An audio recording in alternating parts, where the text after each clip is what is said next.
Welcome back to the final part, or the solution part of the coding challenge. I'm sure that you can solve this challenge because I've given you all the theory before on your own, but I will walk through the solution now in case you get really stuck or there's something you just don't understand and you don't know why it works. So again, this function is going to repeat a string n number of times and return that value. So we go into here.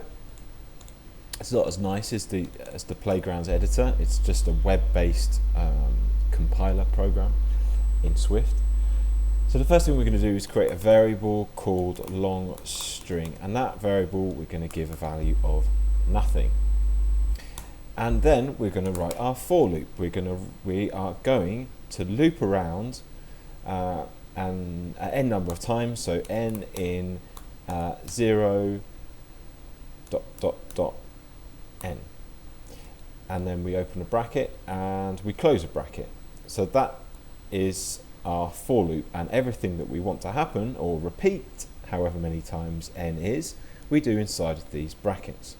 And what we're going to do is we're going to write long string, and then we're going to assign long string with its previous value, long string, which on the first loop is nothing, plus the value of our parameter string.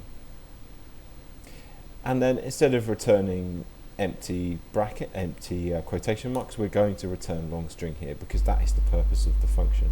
And that is the solution. So now if I click on run sample tests, it runs things called unit tests. Unit tests are quite a complex thing in development.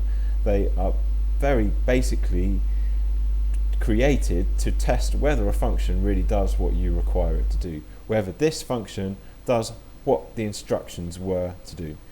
So if I click on run sample tests, then we'll see if this works. It doesn't. Why not?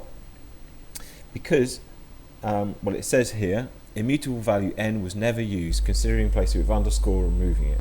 So the problem is we've named our placeholder in our for loop with the same name as our parameter. We can't do that.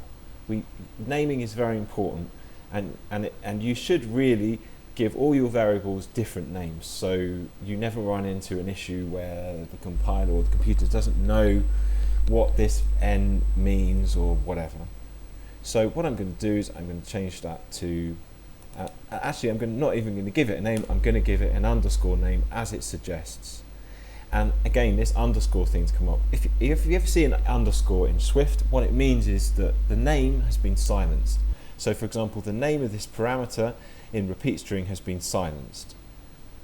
And in this instance, the name of the placeholder is silenced. We're not using the value of n on the loop. We just want to go around this loop n number of times. So if I run the sample test again, let's see what happens. And it says that our unit test has not passed. Why? Because this is, which is 1, 2, 3, 4, 5, 6 hellos,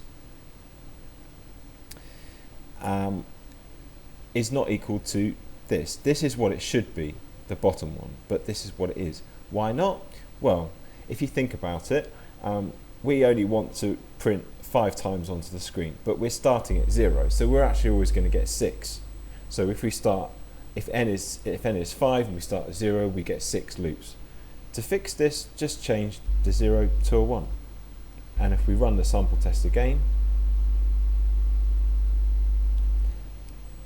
Code Wars tell us that all tests have passed. And that is the solution to the AR Basecamp challenge. I hope you enjoyed this. I hope you understood everything I've explained to you. If you have, then you really will enjoy doing this course, and I promise you we can do a lot more fun, interesting things, creating virtual worlds in the real world. It's a brilliant thing to do, and I really encourage you, if you haven't already, to sign up. Thank you.